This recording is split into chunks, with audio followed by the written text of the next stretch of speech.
네, 한 주 동안 떠들썩했던 사건, 사고들을 짚어보는 그런 시간입니다. 배프의 촉 시간인데요. 최근 서울 강남의 한 빌딩에서 10대 청소년이 투신하는 과정을 SNS로 생중계하는 사건이 일어났습니다. 근데 이 사건의 배경으로 온라인 성착취가 있었던 옛날에 그 N번방 사건 이런 걸 말하는 것 같은데요. 그런 의혹이 제기가 됐고요. 이른바 신대방 팸이라고 불리는 이들이 10대 여성 청소년들을 꿰어내서 성착취를 해왔다는 의혹도 같이 나오고 있습니다. 자, 이게 제2의 N번방 사건으로 번질 수 있다는 우려도 있는데 관련해서 자세한 사항을 이야기 나눠보도록 하겠습니다. 자, 첫 화면 초기호는 배상훈 프로파일러 모셨습니다. 어서 오십시오. 안녕하세요. 네. 우선 저는 사실 저 기사 보고 참 놀랬었어요. 어떻게 그러니까 극단적 선택을 하는 모습을 모든 사람들한테 이렇게 보여주면서 라이브로. 보여주면서 결과적으로는 성공한 거잖아요. 그 행위에. 근데 그거를 보는 사람들은 무슨 충격을 받았을까? 또 왜 그 사람들은 그렇게 행동했을까? 이해가 안 가더라고요. 자, 이거 왜 그런 겁니까, 일단? 그래서 이제 특정한 어떤 집단 혹은 사람들이 이거를 이제 심리적으로 유도하고 있는 것이 의심된다라고 해서 동작경찰서, 지금 강남경찰서에서 10대 청소년이 한 명이 아니라 3명입니다.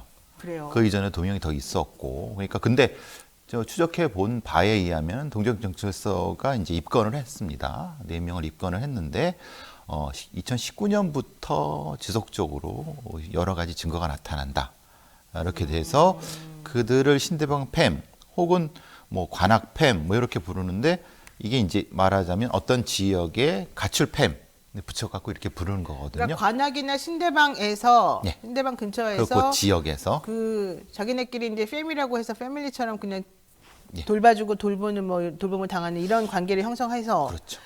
심리적으로 도망가지 못하도록 하고 그들에게 어떤 영향력을 행사한다. 성착취, 마약, 폭력, 성범죄까지 다 포함하는 아이고. 특정한 뭐 빌라의 지하라든가 아니면 뭐 옛날 폐 모텔이라든가 어떤 형태든 그런 공간에서 온라인에서 이런 주로 10대 후반에서 20대 초반의 그 이제 사람들이 모여갖고 이런 어떤 느슨한 형태의 뭐 저는 이제 링 범죄라고 표현을 하는데 링이라는 집단을 구성하고 있다. 이것이 이 동작경찰서가 지금 수사하고 있는 내용입니다. 그러니까 이들이 이제 자기네끼리 가출 청소년들끼리 모여서 가출 팸을 형성을 하죠. 신대방 팸, 뭐 관악 팸 네. 이런 식으로. 그리고 범행을 모의를 하는데 뭐 성착취 이런 거는 뭐 당연한 거고 이렇게 지금 우울증을 겪고 있는 10대 여학생을 타겟으로 범행 대상으로 삼아가지고 그들을 텔레그램 등으로 유도를 해서 원격으로 범죄를 하게끔 만든다 이런 얘기잖아요. 그렇죠. 그리고 그것을 다크웹처럼 예. 그러니까 사진을 찍어가지고 동영상을 찍고 사진을 찍어서 유통을 시키고 돈을 벌기도 하고 오프라인으로 그들을 유도해 갖고 직접 성범죄를 하거나 아니면 여러 가지 성범죄에 이게 연결되게끔 하는 다양한. 그래서 이제 N번방 사건은 실제로 지금 이 형태의 일종의 하나의 부분.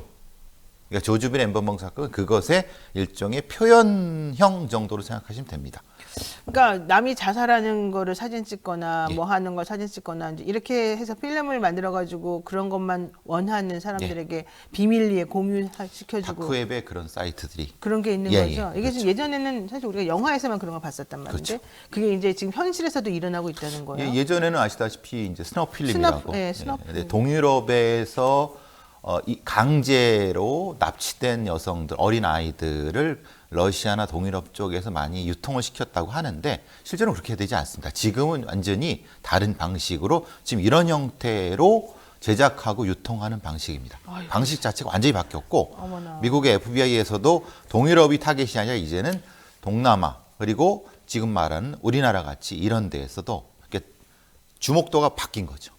그러니까 이제 이게 이런 식으로 안 하려고 그러니까 그렇게 극단적인 행동을 하지 않는 애들은 그렇게 유도를 또 했다는 거잖아요. 예. 예컨대 성추행 같은 걸 해가지고 수치심을 느끼게 만들고 그리고 실제로 이거 왜 우울증 갤러리라고 있냐면 울겔 이렇게 하느냐면 뭐 거기에 파생된 것도 있지만은 마치 자기가 자기도 똑같은 우울증을 겪고 있는 여성 청소년인 것처럼 위장을 합니다. 아, 실제로는 안 네, 그래요. 실제는 뭐 20대 후반의 남성일 수도 있고 10대 후반의 남성일 수도 있고 아니면 두 사람이 복합된 캐릭터일 수도 있고 그래서 여러 돌아가면서 조언이란 것을 해주면서 우리는 같은 어떤 그 증상을 가지고 있는 사람들이야.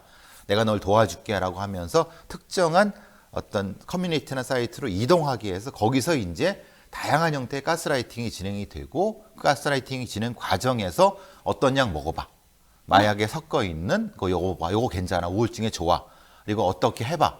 뭐 말하자면 이렇게 이제 실제로 뭘 찍고 그러면 이게 기분이 좋아져. 이렇게 해보면서 가스라이팅에 그걸 다 찍게 만드는 겁니다. 방식이 이런 가스라이팅 방식. 그래요. 예. 너무 끔찍한데 예. 지금 밝혀진 바에 의하면 이소희라고 하는 가명입니다. 예. 이 여학생은 17살인데 12월, 그러니까 작년 12월 신촌에서 20대 남성을 만났대요. 근데 이 사람을 우울증 갤러리에서 만났나 봐요. 얘들 표현이 울 갤러라고 합니다. 거기에서 암약하고 있는. 거기서 암약하고 있는 사람을 애들을, 울 갤러라고 예, 한다. 예, 예. 근데 어쨌든 그 울 갤러 20대 남성을 만나는데 이 사람이 갑자기 자기를 성추행했다. 그리고 또 다른 사람은 뭐 자기를 또 자는 동안에 신체를 만지고 얼굴을 도찰했다. 그리고 그런 촬영한 것들을 여기저기 막 뿌리고 다니면서 내가 너 창피스럽게 만들겠다. 이러면서 평가도 하고 성희롱도 하고 이제 모욕을 주고 살 수 없게가 만드는 거죠. 그러다 보니까 이제 극단적 선택을 할 마음을 먹게 되는 거고. 그리고 죽기 전에 뭐 특정한 부위를 보여달라. 이게 다 하나의 사이클인 겁니다. 그러니까 옥상에 올라가서 예. SNS 라이브 켜고 마지막 인사한다. 이러면서 너 죽기 전에 뭐 가슴 보여줘. 이러면서 그러니까 그게 패턴으로 예. 이 사람을 추행하고 하나의 사이클입니다. 그 추행한 거를 뿌린다고 협박하고 예.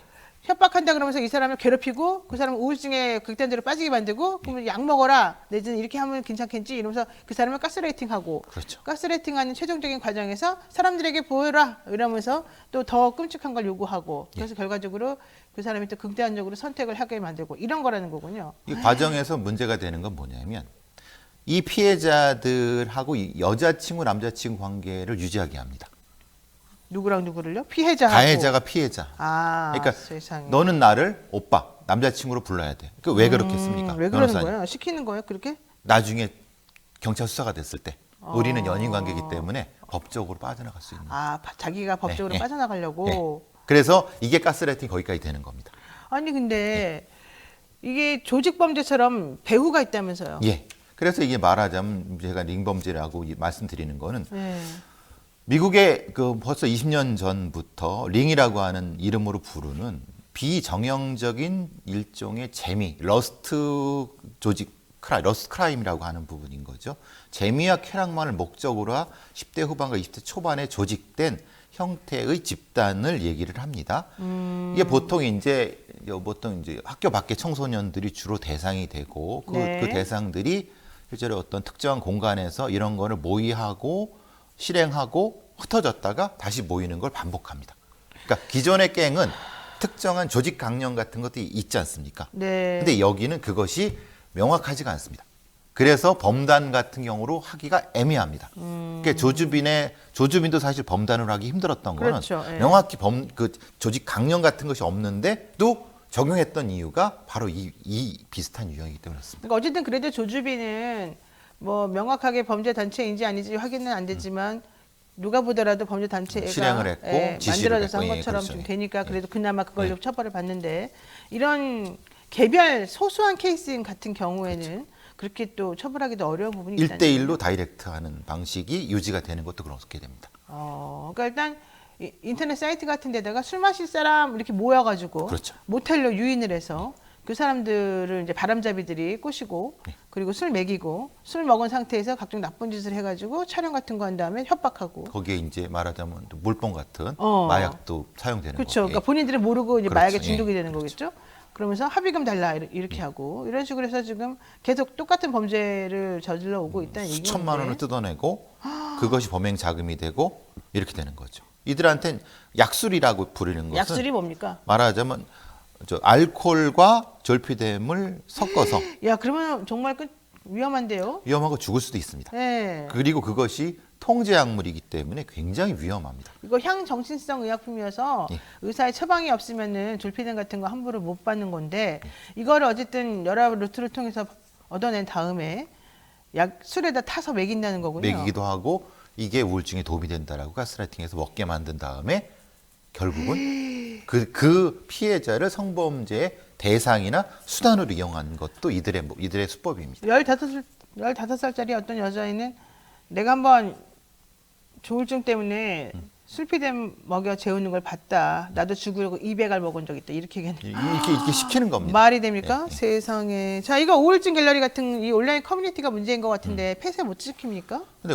그래서 이제 우울증 갤러리 같은 DC 인사이드에 이거를 얘기했는데 본인들은 철저하게 아니라고 모니터링을 그랬죠. 하겠다. 자기네들은 관련이 없다. 거기에 쓰는 사람들이 문제다라고 하는데 실제로 그건 이제 우울증 갤러리 자체가 문제보다는 이 우울증 갤러리를 만약에 없앤다고 하더라도 다른 쪽으로 이동할 가능성이 있습니다. 그렇군요. 그리고 거기 위험이 감지되면은 바로 이동을 하고 이게 그 어떤 지금 중앙일보 기자라고 좀 얘기되는 네. 기자가 한번 위장으로 무엇을 올렸는데 취재하려고 한번 취재하려고 해봤어요? 올렸는데 네.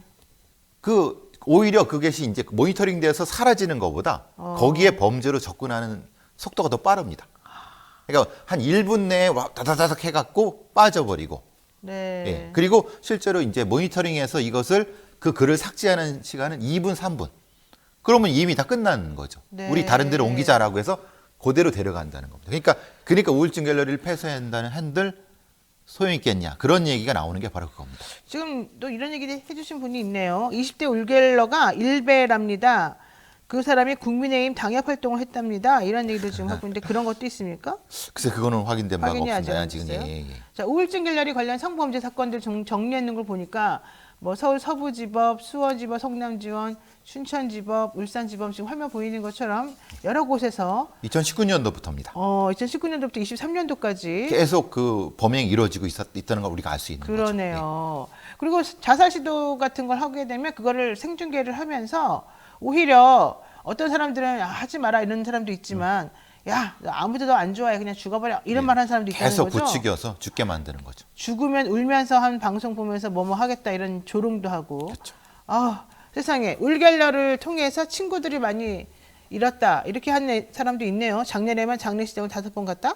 그러면 여기를 통해 가지고 자살 시도를 하고 성공한 사람들이 그만큼 많다는 거네요. 그렇죠. 이걸 성공이라고 표현하기 그렇지만 희생당했다고 표현이 맞겠죠. 예. 아 정말 너무 끔찍합니다. 자, 또 하나 문제가 이런 뭐 울갤러라든지 뭔지 어쨌든 이런 범죄 조직에 연결돼서 희생양이 되거나 뭐 그러면 자기도 모르게 이제 그 다음 단계는 가해자가 되는 거겠죠. 그렇죠. 같이 공범이 되는 거죠. 아 그러면 지금 2심에서 무기징역 선고받은 사람 중에 하나가 계곡살인 사건 이은혜 씨잖아요. 네. 그 사람도 이러는 거예요? 초기의 그러면? 모습이 그랬을 가능성이 높습니다.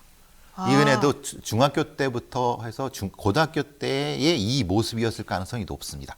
그러니까 그래요. 압수수색 과정에서 이제 대포폰이 20개나 발견됐습니다. 이은혜의 경우는 네. 그 과정에서 이것을 가지고 특정한 형태의 범죄를 저질렀을 수 있고 그리고 공범인 조연수와 네. 성매매 절도 등을 하면서 특정한 집단이 같이 이제 그 피해자의 집에서 마치 그 합숙을 하면서 이런 범죄를 했기 때문에 저는 사실 같은 유형이라고 봅니다. 아. 인천 쪽에 이런 유사한 범죄 집단인 거죠. 이은혜는 그런 쪽에 가담하고 있었고 결국은 그 이은혜의 남편이라고 법정 남편인 피해자가 그거에 네. 최종적으로 당한 거죠. 아 근데 그 남편은 사실 사회생활도 했고 연세도 있으시고 그런데도 당해요 그렇게? 그렇게 당할 수 있습니다. 그래요? 예, 그런 경우도 여러 보입니다. 그러니까 단지 청소년만 당할 수 있는 게 아닙니다. 그러니까 이은혜는 중학교를 중퇴하고 가출해서 10대 시절부터 성매매, 절도, 사기 등 온갖 범죄를 저질렀는데 전문가들은 이은혜가 어려서부터 범죄에 노출되는 과정에서 주변 모든 사람들을 도구로 이용할 수 있는 수단으로 대하는 방식이 굳어졌을 것이다. 이렇게 분석했다는 것입니다. 그래서 재판부에서 네. 요번 이은혜 사건의 재판부에서도 여기 가스라이팅에 의한 직접 살인이 아니라고 판결한 것도 말씀하신 그 남편이 실제로는 완전히 가스라이팅 된 게 아닌 상태일 가능성이 높다. 그래요. 솔직히 예, 그래서 이제 그건 무죄가 됐죠. 예, 예. 그러니까 이제 그런 부분들은 쉽게 인정되지 못해요. 못해 우리나라 보면 그렇습니다. 상대방이 예. 청소년이거나 그러면 또 인정이 되는데 지금 그 피해자는 성인 남성이지 그렇죠. 않습니까? 근데 주로는 이은혜 같은 그 범죄 집단의 그런 사람들은 나이가 어린 여학생들이나 남학생들을 대상으로 하죠. 자, 이들의 특성은 피해자 주변 가족, 지인 관계를 모두 끊고 본인들에게만 종속하게 만들어요. 그 그렇죠. 가출 청소년들을. 그러면서 우리만 널 사랑해. 우리만 널 보호해 줄 수 있어. 엄마는 나쁜 사람이야. 가족한테 가면 안 돼. 친구들도 끊어야 돼.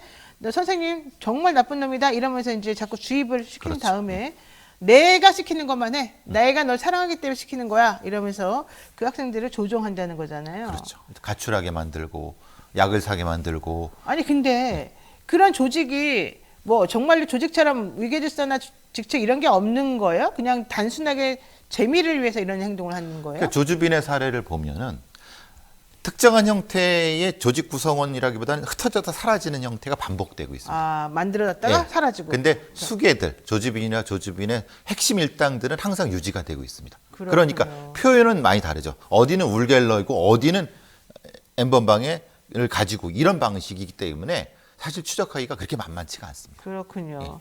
자, 미국에서도 IT 기기 사용에 능하고 타인의 감정을 느끼지 못하는 10대에서 20대 범죄 조직을 예. 링이라고 하니까 서로 연결된 그렇죠. 링이라는 새로운 범죄 유형으로 분류하여 주시하고 있다고 하는데 우리나라 가출팸들이 그런 방식으로 성장하고 발전할 가능성이 있다. 이게 지금 가장 문제인 것 같습니다. 자, 그러면 경찰은 여기에 어떻게 대응을 하고 있습니까? 그러니까 이전에 한 3, 4년 전만 해도 이런 거에 대한 뭐 것이 인식이 없었는데 네. 실제로 이제 이런 게 가출팸이 단순한 어떤 일탈 청소년이 아니라 이 조직화되고 있다는 걸 느끼면서 서울 주변에만 15개 정도를 추적하고 있는 걸로 알고 있고요. 그래서 동작경찰서에서 빠르게 대응한 것도 이미 정보는 가지고 있었나 봅니다. 그래서 이게 추적하는 부분이고 아직 조금 미흡합니다. 왜냐하면 이거를 미국식으로 완전히 그 추적할 수 있는 시스템은 안 돼 있지만 그래도 조금씩은 대응하고 있는 것 같습니다. 아, 그러니까 이제 좀 이제 그 범죄가 만들어지는 조직이 만들어지는 양상을 정확하게 이해를 하고 있어야지 될 것 같고 이걸 이제 체계적으로 대응하는 시스템을 구축을 하는 게 필요할 것 같고 무엇보다도 아이들의 그 우울증 같은 것들을 집에서 혹은 그 가까운 어른들이 시스템적으로 아이들이 뭐가 좀 문제인 것 같다라는 거를 딱 캐치하고 캐치되는 순간 이 아이들을 치료할 수 있는 방법을 그게 기본입니다. 만들어야 되는 그 거같습니다. 기본이 없기 때문에 범죄자들이 이들을 노리게 되는 겁니다. 그러니까요. 어쨌든 이런 데에 관심 가지는 아이들은 자기가 가해자인지 피해자인지 내가 맞습니다. 잘한 건지 잘못한 건지 맨날 혼란스러워해요. 아직 기준이 없습니다. 그걸 이용하는 겁니다. 아, 그럴 때 너가 나쁜 거야. 넌 잘못했으니까 내 말 듣고 반성해라. 이렇게 가면 또 학생들이 거기에 또 몰려주고 그렇죠. 그렇게 영향받고 그래서 그러는군요. 그런 카리스마를 발휘하는 자들이 범죄 집단의 수괴가 조주빈이 그런 수법이지 않습니까? 자, 어쨌든 여러분 청소년들은 우리 사회 구성원으로서 우리들이 전체가 뭐 엄마 아빠만 꼭 그 아이를 키우는 게 아니라 우리 사회가 키우는 거다라는 인식을 가지고 정말 관심을 많이 가지시고 주변에서 그런 어려움에 빠지지 않도록 우리가 좀 도와주는 적극적인 그런 보호 조치를 취하는 것이 맞을 것 같습니다. 자, 오늘 이 아이들 얘기 들으면서 너무 속상한데 어쨌든 그래도 여기서 말씀 좀 정리해야 될 것 같습니다. 오늘 말씀 고맙습니다. 감사합니다.